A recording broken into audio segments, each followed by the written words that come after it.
Welcome to the Wealth is in the Details podcast. In this podcast, financial planner Peter Raskin helps families and business owners understand and prepare for their wealth journey.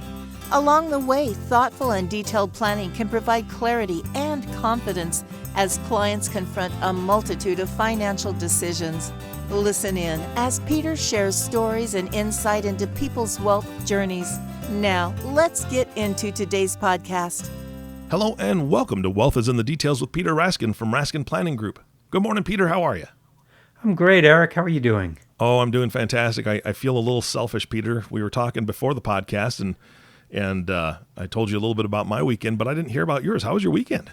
Oh, it was fine. We had just spectacular weather here in the Boston area, just beautiful. So take a nice long walk with my wife and went through. We've got a beautiful Audubon trail right near our house. So we went out for a couple hours and just walked in the woods. So it was really nice. Oh, that's nice, man.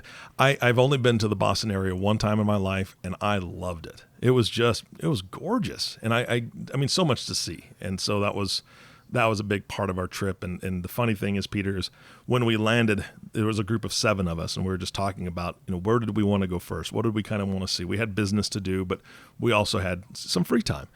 And everybody had some pretty good ideas, and one guy was insistent. The first place we go to is Target because he had to buy a loofah.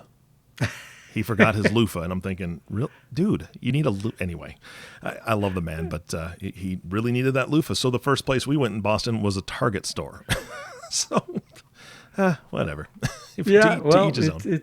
Yeah, we've got those here too. Yeah, in case you didn't know, Boston has Targets. Just everybody, Yeah. we're not endorsing Target necessarily, but they have them if you want to go. Anyway, so today we're talking about lives well lived and planned. And Peter sent me this note ahead of time. Lives well lived and planned. And that to me is kind of a beautiful phrase, but I want to know your take on it. What does that mean?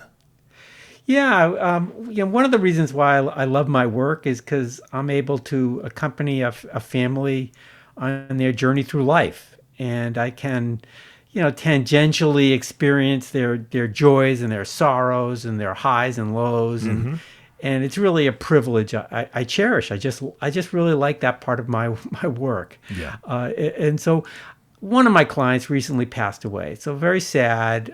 She was about 75. And had Alzheimer's disease that was diagnosed about 6 years ago.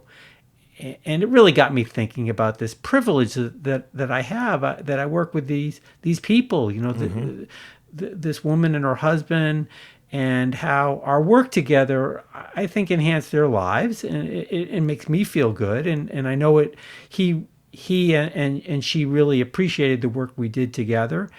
And that work's going to benefited them. It still benefits him, and will benefit their children and grandchildren. So as I said, it's a great privilege, and I've been thinking about them. In that vein, I thought we would have a conversation today about that. Yeah, I would love to hear more about them. I'd love to tell you. So when I think about Sam and Sally Smith, and obviously the names are changed, I'm reminded about one of my favorite books about wealth. And so I'm going to spend a few minutes just summarizing some of the major important points of the book. And then I'll talk a little bit about Sally and Sam. Not in great detail, but I think the book is a good launching pad, and it really describes them from a financial perspective. So I thought I would spend a few minutes talking about The Millionaire Next Door, which is a book first published in 1996, almost 25 years ago, written by Thomas J. Stanley and William D. Danko. And frankly, I think it's still a very relevant book for all readers, both professionals as well as individuals who are looking just to understand wealth in general. It's based on 20 years of research that is studying the why and how millionaires are in our country. I think now with inflation and over time, I'll suggest that today's title for this book might be The Multimillionaire Next Door. True. Inflation over time can ruin the purchasing power of even millionaires. So this is an important book. It really got me thinking when I was newer in the business of financial planning about who millionaires are. And what Stanley and Danko do is they look at they kind of compare two different kinds of wealth holders. They compare the underaccumulator of wealth to a prodigious accumulator of wealth. Mm-hmm. So the underaccumulator of wealth has a low net worth compared to their income. And these people are typically income affluent, meaning they have a high income and a low net worth compared to their income. And they may be high income professionals, but they have lots of expenses. Mm-hmm. They have a big house, they have a big mortgage, they live in a high tax community, they might drive expensive cars, they might send their kids to private schools, they might have expensive travel. No, there's nothing wrong with that, with all those things. So it's not a value judgment. It's just the fact is that they make very high income and they spend a lot of it. Mm-hmm. Okay. Then we compare that to the prodigious accumulators of wealth. And it's really this reciprocal of the underaccumulator. It's someone who's got a high net worth compared to their income. And I would describe these people as balance sheet affluent, meaning they have actual wealth. They may have good income. They may have really high income. But they spend less and they really accumulate actual wealth. So this distinction is really important. It's really that actual wealth or net worth can actually produce income that's sustainable when the earned income stops. Mm-hmm. And another important point, it's also transferable to the next generation. What the book really talks about is this neighbor that you may have. You may be that millionaire next door, who tends to accumulate wealth for three primary reasons, and primarily it's because they live below their means. Mm-hmm. So not a new concept. They buy less expensive cars. They live in smaller homes. They tend to send their kids to public school. Their entertainment expenses are low. They buy value brands versus luxury brands. So they are shopping at Target. They're not saving. They're not spending as much as they earn. Yeah. And that's an important distinction for the prodigious accumulators of wealth. The other distinction, I think this is really important, is that they have partners that share their values. So their spouse, for example, shares their values around living and what they want, what's important to them. And I think the message here is just harder to become that millionaire, that prodigious accumulator of wealth, if your partner has different values. Yeah. So I think that's just an important distinction. Yeah, absolutely. The final and third reason that millionaires tend to accumulate wealth is because they focus on creating wealth. They know how much they have. They know how much they make, meaning how much they earn in income. And they know how much they spend. And lastly, they focus on saving to meet their goals. So it's just they spend time. They focus on it. It's part of their value system. And they also, and I think this is part of saving toward goals, is they also invest in their careers. They invest in their education. They invest in their business. And so creators of wealth tend to do these three things. They spend less than they earn. They have people around them in their world, their spouse, their kids, their friends, that share similar values, and they focus on creating wealth. And I think, from a planning perspective, all financial planners will tell you that they really do enjoy working with these prodigious accumulators of wealth because they share similar values to the planner. Yeah. Yeah, absolutely. And I think one thing that they don't do is they don't have that keeping up with the Joneses mentality, right? I mean, that's Yes. that's one of the biggest things, and I think that a lot of society gets caught up in that. Oh man, look, they got that new car, they got that new truck. Wow, that's shiny, it's beautiful. Yeah, man, look at my truck. my truck is not shiny or beautiful. Yeah. I could probably update that. Well, no, their truck still runs, and they take care of it, and they maintain it because they know that that's a much smaller expense than buying something new. So I think that that's definitely something that each one of those people have. Now, my question to you is, were Sam and Sally Smith the millionaires next door? They absolutely were. Yeah. I met them beautiful. about 20 years ago, and their accountant introduced them to me. And at the time, my office was in Waltham, a suburb of Boston. And just last week, Sam reminded me that was that was our first place we met. So they were absolutely the millionaire next door. And so when I met them, they were in their late 50s. They had 3 grown kids. He ran a very small insurance agency around the Boston area that he actually took over from his dad. And most of his clients lived in and around Boston as he did. And Sam definitely worked the business. He didn't build it dramatically. It just grew over a long period of time, just like his dad did in that generation. And frankly, Sam earned enough income to live in a small house in a really nice community. And he sent his kids to college, and he saved, and he lived a pretty good life. Yeah. They were happy. Sally didn't work. They had lots of friends. He had a hobby of restoring old antique cars. They visited their daughter, who and her family, they lived down south. And at the time, their 2 sons lived locally. One of their sons did get married over the last 10 years. And within the last few years, he's also moved south as well. And I think it's just important to note that the third son has been a real challenge to them.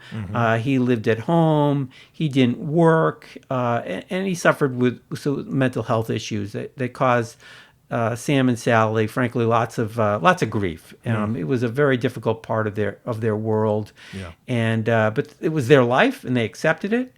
And that's every family's got stuff. Absolutely. And Sam and Sally had stuff. I also just note that Sam's sister was special needs, and she lived in a home, a residence for those with special needs, and Sam would visit her weekly and was very attentive to her over her lifetime as well. And so, yeah, Sam and Sally, they were just the quintessential millionaire next door. They lived below their means. They shared similar values about family, money, and their friends. And they did focus on creating enough wealth to support them and allow them to live exactly as they wanted. Yeah, that's nice. Yeah, it really is. It really is nice. And I became their financial guide, about 20 years ago. And I call it, I think of myself as their coach. And frankly, they did all the hard work. They saved, they worked. They did keep track of their expenses. They updated their wills and trusts. They made sure their beneficiaries on life insurance and IRAs were appropriate, with our counsel. They met with us at least annually. And most years we had multiple meetings to review, special situations or help them make decisions. When I met them, they were 100% invested in no risk certificates of deposits. And over time, we slowly moved them into more balanced portfolios of stocks and bonds. And frankly, over the time we worked together, they experienced lots of bad markets, lots of volatility. And there was angst. Not always easy for them to stay in the market, but they stuck to this moderate risk strategy. And frankly, they've done just fine. They've surpassed the returns they would have had in no risk investments, and it did allow them to do what they're doing now. Yeah. What they have been doing. Just a little bit more background. Sam, being in the insurance business, he made sure he was adequately insured with life and disability and long-term care insurance. He also owned some annuities, and they offered protected lifetime income. And they were really happy about that protected income. So when the stock market went down, their annuity income just continued. It didn't change at all. Yeah. And that they felt really comfortable about. Over the years, they revised their estate plan. They treated their son appropriately, who had the mental health issues. They established a trust for him. They chose an independent trustee. They did the things that they needed to do. It was often a struggle, frankly. We had long, deep conversations about these things that they were doing, but they did it. They took action. Again, it wasn't always easy. They saved a lot. Lived within their means. And about 10 years ago, Sam decided it was time to sell his business and retire. Yeah. And he felt really good about doing it. He's just that type of person that was primarily concerned about his clients, that they were taken care of, cared less about getting the maximum value for the business. He wanted some value, but he really wanted to make sure his clients were taken care of. So,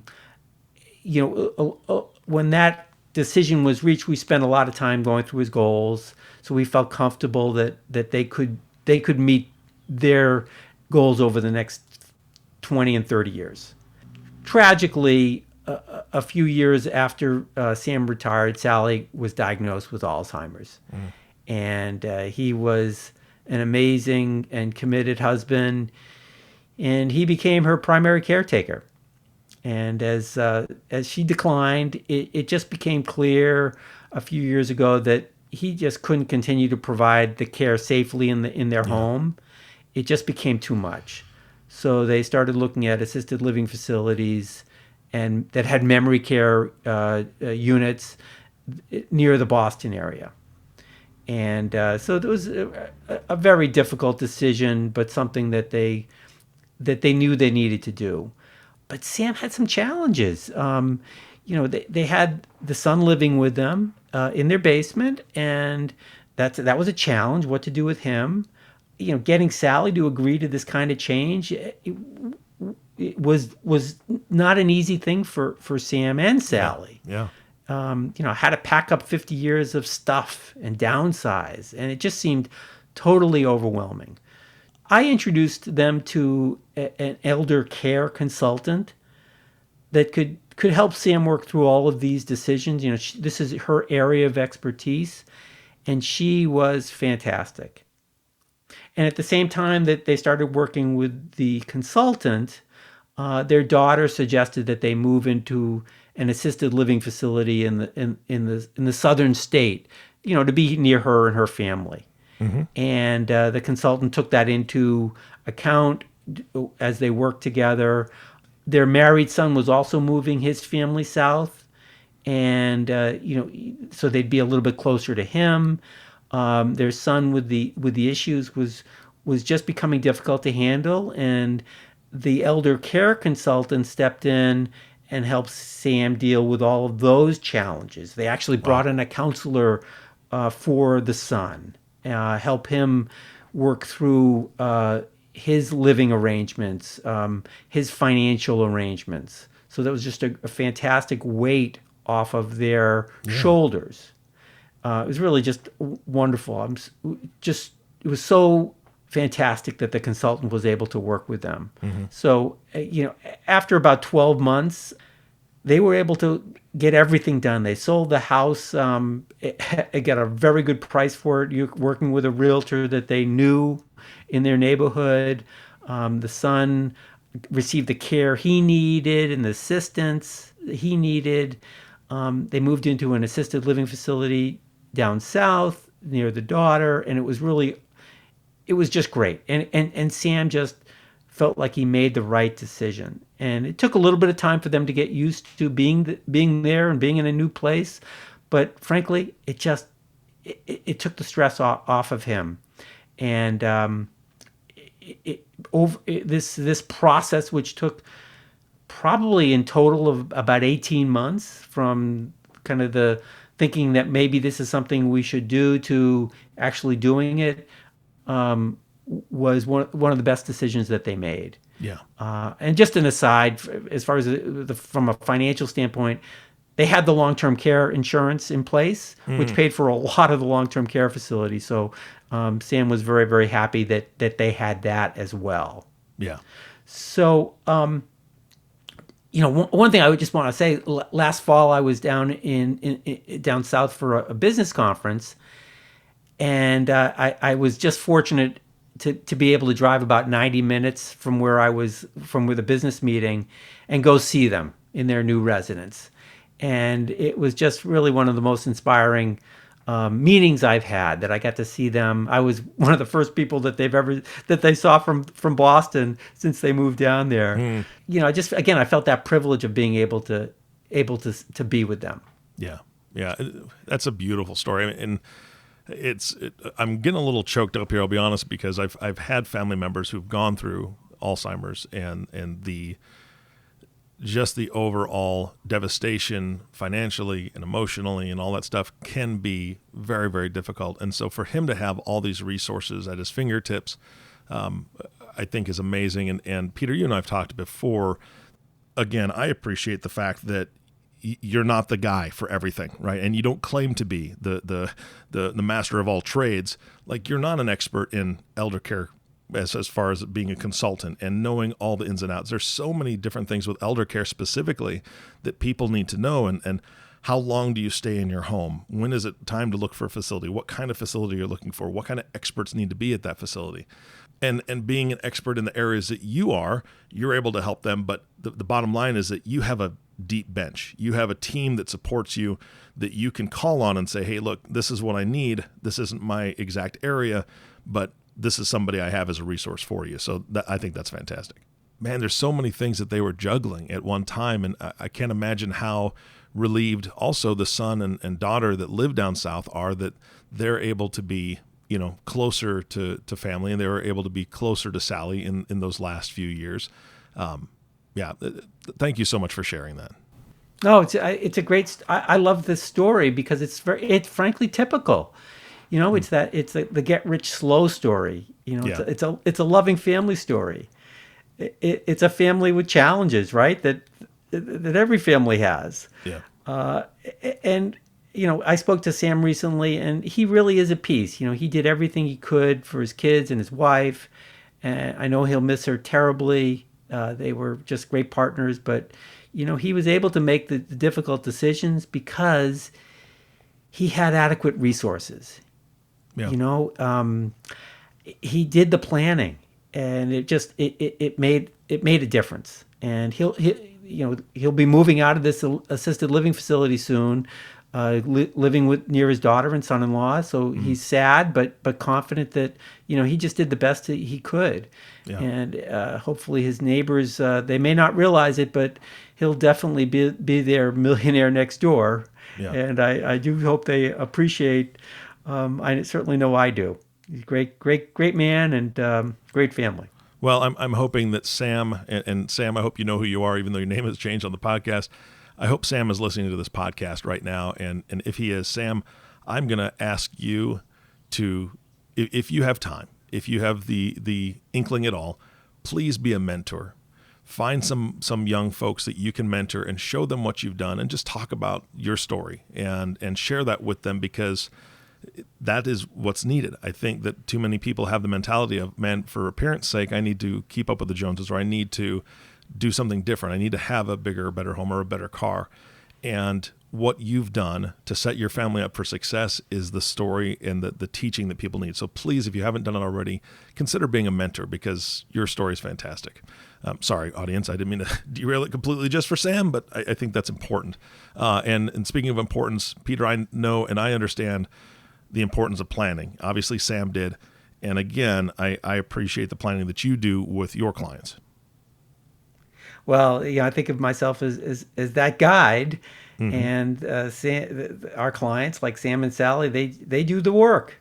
They focus on their values. They have a prudent lifestyle. They accumulate wealth for the right reasons, to meet their financial objectives, not just to accumulate. And they're willing to plan. They think ahead, and they take action, and that just makes all the difference. Yeah, absolutely. Peter, great podcast today. Thank you so much for sharing that story and really sharing what it looks like to have that positive mental attitude when it comes to just all those pieces, all the moving pieces in our family life, in our business life, and in our financial life. Thank you, Eric.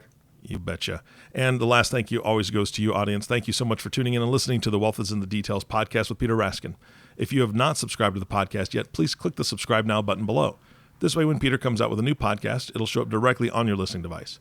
This makes it much easier to share these podcasts with your friends and family. Again, thank you so much for listening today. For everyone at Raskin Planning Group, this is Eric Johnson reminding you to live your best day every day. And we'll see you next time. Thank you for listening to the Wealth is in the Details podcast. Click the subscribe button below to be notified when new episodes become available.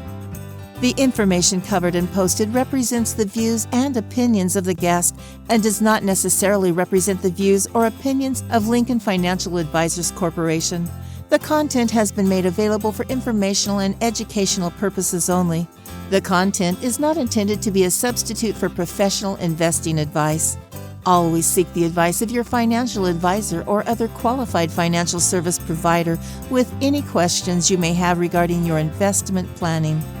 Peter Raskin is a registered representative of Lincoln Financial Advisors. Securities offered through Lincoln Financial Advisors Corporation, a broker, dealer, member SIPC. Investment advisory services offered through SageMark Consulting, a division of Lincoln Financial Advisors, a registered investment advisor. Insurance offered through Lincoln affiliates and other fine companies. Raskin Planning Group is not an affiliate of Lincoln Financial Advisors. Lincoln Financial Advisors Corporation and its representatives do not provide legal or tax advice. You may want to consult a legal or tax advisor regarding any legal or tax information as it relates to your personal circumstances.